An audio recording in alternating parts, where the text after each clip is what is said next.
le rapport de l'expert, la réponse qu'on a apportée à l'expert, les plans de communication qui ont peut-être été faits au cours de la procédure. Et donc, il y a une vigilance toute particulière à avoir sur ce point-là.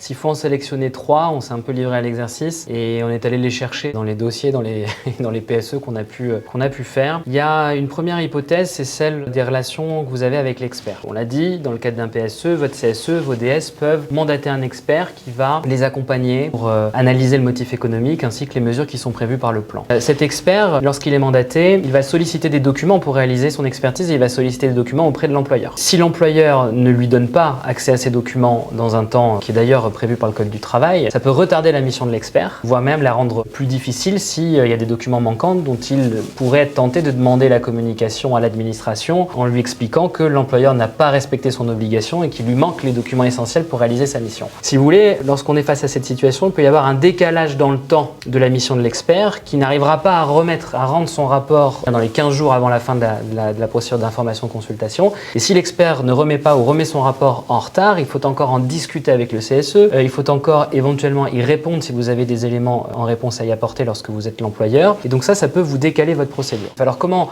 réagir et bien réagir face à cette situation? Eh bien tout simplement en répondant rapidement aux demandes de l'expert et en lui communiquant tous les documents dont il a besoin pour réaliser sa mission. La deuxième difficulté à laquelle on peut être confronté, c'est dans le cadre de l'information-consultation à proprement parler. Elle a l'obligation de contrôler la régularité de la procédure d'information-consultation. Et le CSE, pour rendre son avis motivé sur le projet, il doit avoir bénéficié de la totalité de l'information disponible sur le plan et de façon exhaustive. On doit lui remettre au fur et à mesure les livrables dans leur version actualisée. Si au cours de la procédure, on se rend compte qu'il n'y a pas eu assez de réunions qui sont consacrées à l'un des livrables, notamment le livre 4 dont on l'a dit qu'il était très important, ou si on se rend compte que le CSE ne s'est vu remettre la dernière version du PSE, la dernière version des livrables que dans un temps extrêmement court avec la date à laquelle il était prévu qu'il remette son avis, eh bien l'administration peut dans cette situation être tentée de nous dire attention, vous êtes en risque, la régularité de la procédure n'est pas assurée et donc je demande à ce que vous décaliez la date de remise des avis. Et puis, s'il fallait sélectionner une troisième hypothèse, je pense que c'est un risque qui est souvent négligé. À partir du moment où votre procédure d'information-consultation est terminée, vous allez solliciter l'homologation ou la validation de votre plan par l'administration du travail. Donc,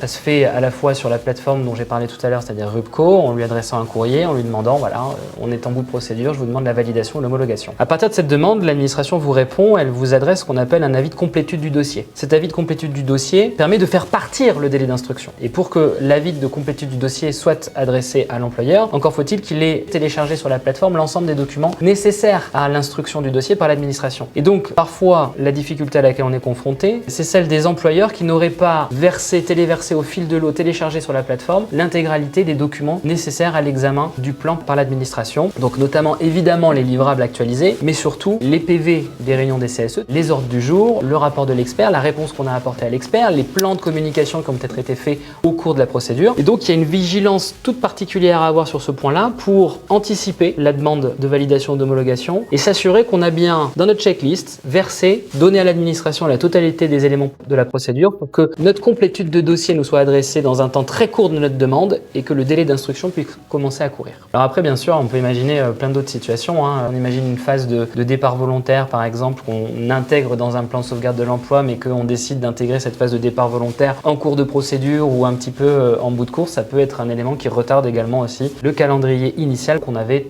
fixé.